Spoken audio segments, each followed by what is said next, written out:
I suppose everyone was talking about obviously Mayo overturning the dubs, and then there's I suppose a video going around social media, flying around everywhere of yourself and Ronaldinho doing keepy uppies in his house, which definitely, I suppose, like it was a big enough story, Mayo beating the Dubs, but I think your story probably even topped that because it was, I suppose, definitely just a crazy story. And I'm sure a lot of people have probably already heard about it, but like how did that even all come about? Like how did it go from like how did you get to that point where you're there playing keepy uppies with Ronaldinho in his own house? Because it is, it is kind of baffling, really. Yeah, it's crazy enough, right? I think a lot of the a lot of the hype around it at the start was because nobody really knew what was going on. Mm. So a video just came out of me over in his house doing keepy uppies, and nobody knew the story behind it. And when people don't know about things, naturally people want to find out, and I think that was kind of how the hype came about at the start. But I suppose going back to the very beginning, about a year or two ago, I saw Ronaldinho's brother, Assis, had made some new Instagram account, and at the time, I kind of thought it was fake or something, but it was up on Ronaldinho's actual Instagram account as being him. Like, so I said I'd give him a follow, and it was one of the first few hundred followers anyway. Obviously, people like that would usually be on millions and stuff. Mm. So I said one day I said, look, I'll just try and send a message and see what happens, because usually you don't get these kind of chance to talk to people like that. So I sent him a message off in Google Translate. Went into Portuguese.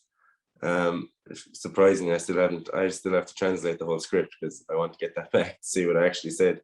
But it went something like Ronaldinho has always been my hero. I think he's always touring around the globe and stuff. If there's ever any chance that I could actually meet him, just to take a photo with him or anything. And I was astonished. Then was it a day or two later?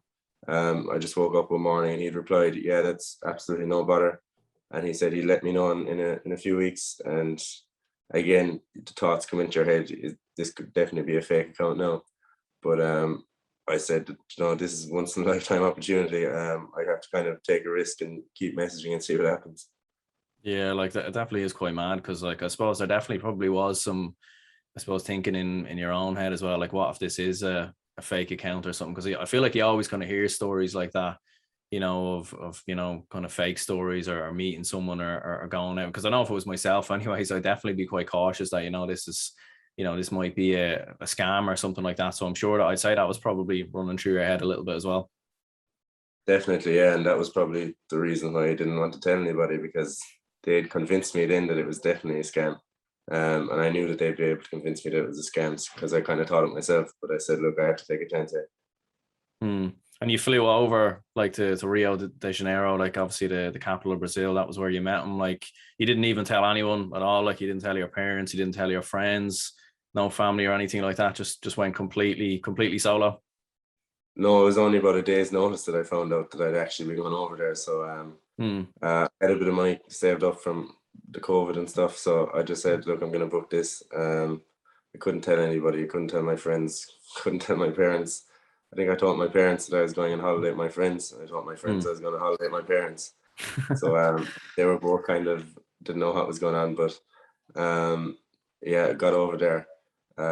Even when I arrived over there, I didn't think it was going to happen then, because the one time when I arrived over, he kind of stopped replying. So I was like, oh, is he after sending me over and just not saying anything now? But Hmm. eventually I got through to him anyway, and it all worked out. Yeah, like as I've seen as well, you were outside his house or his complex or something where there was a load of security and you were waiting. Was it 2 or 3 hours or something like that before there was Yeah. eventually a response? So I'd say that was nerve wracking as well, because I don't know if you had any hotels booked or anything like that, just in case, nothing happened or you couldn't get through, or what your fallback plan was, because I'd say that was probably a little bit nerve wracking as well, like considering it is Rio de Janeiro. Like I feel like if there was any place you'd want to, you'd travel to without telling anyone, it certainly wouldn't be there. It was a bit scary, all right. Yeah, I remember getting out of the taxi at the front of kind of the complex where he lives, and I thought, this is all going great now. I'm gonna go up to the gate, and when I went up to the gate, like nobody was answering in the house or anything, and I was trying to Hmm. message Assis and ring Assis, and there was no reply. And then they told me, the security at the gate told me that look, nobody here knows you're coming. So in that moment, then I probably did think it was a scam for a few hours. But I said, look, I'm not leaving now. I'm gonna stay here for another few hours after coming all the way from Ireland at least. So eventually I got through to him, and he got through to the security, and I was allowed in, thank God. Yeah, and what was that moment like then when you see him and you meet him, you shake his hand or whatever? Like what was even, I suppose, like the first couple of words he even said to you? I know probably his English isn't the best, but I'd say that was a surreal moment. Like definitely, I'd say you were starstruck in many ways. Yeah, when I went into the house, I was even inside the house for a few hours because he was in bed. I think they had a party the night before or something, so he got up very late. But when he got up, yeah, he was just the nicest fella ever. I was kind of surreal just seeing him walking around the corner, coming into the room. He came over and he gave me a hug, and he told me that, you know, Assis had told him that I was coming, and I gave him the Kerry jersey, and he was really thankful for that, and he asked me to sign it. So that was just an amazing experience to be able to do that. And what do you think it even was that even? Because I'd say like I'm sure like his brother, I know obviously he created a new Instagram and obviously only had 100 followers, so I suppose the timing was probably perfect. But I'd say I'm sure he gets a lot of people like Ronaldinho, like considering the star that he is and the global star. Like I'm sure he probably gets a lot of requests, or I don't know if he gets many people showing up outside his front door. But do you think even he just had some weird vested interest in Gaelic football, or maybe the timing was just perfect, or what do you think it was?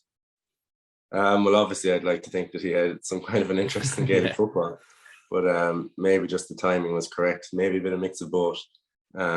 It's still kind of surreal trying to figure out how it all happened because, you know, he has 58 million or something followers on Instagram. You know, why did they leave some random lad from Ireland come over?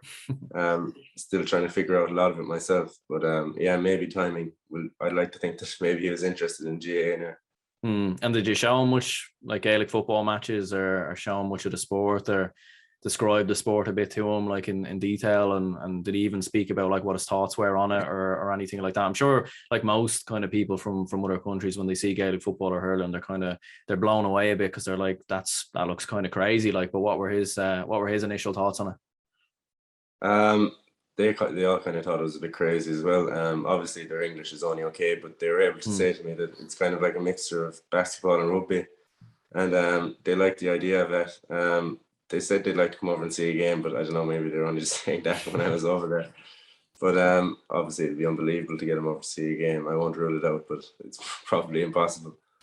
Yeah, because I know there was a rumor mill then that he was going to come out if Kerry had gotten past Tyrone. There was a rumor mill that he was going to come over and be in Crow Park for the All Ireland final. I don't know how true that was now, and in all honesty, you know, it would be kind of mad, right? Because I suppose when you see, you know, the World Cup final, or you see boxing events, you'd often see celebrities or, you know, star names. You think of Conor McGregor fights, you've got, you know, a number of musicians there usually. But when it comes to the All Ireland final, it's obviously on a national scale. So maybe you might have Shane Lowry, or the president, a couple of famous Irish people, but to have someone like Ronaldinho in Crow Park for an All Ireland final, and I was only thinking there the other day as well, like if he was to have come over and then let's say Kerry won the All Ireland, you could only imagine the photos of him with the Sam Maguire. Like, I mean, that would have been a bit crazy. All right, had that have happened, and whether he even would have came over, I don't know, but I'd say that would have been mad. Yeah, I still wouldn't completely rule it out, but I'll try. I would try my best to get him over, but yeah, look, that'll be something really hard and take a lot of planning, a lot of security for somebody of his kind of a name to come over. It cost a lot of money, so yeah, I don't know.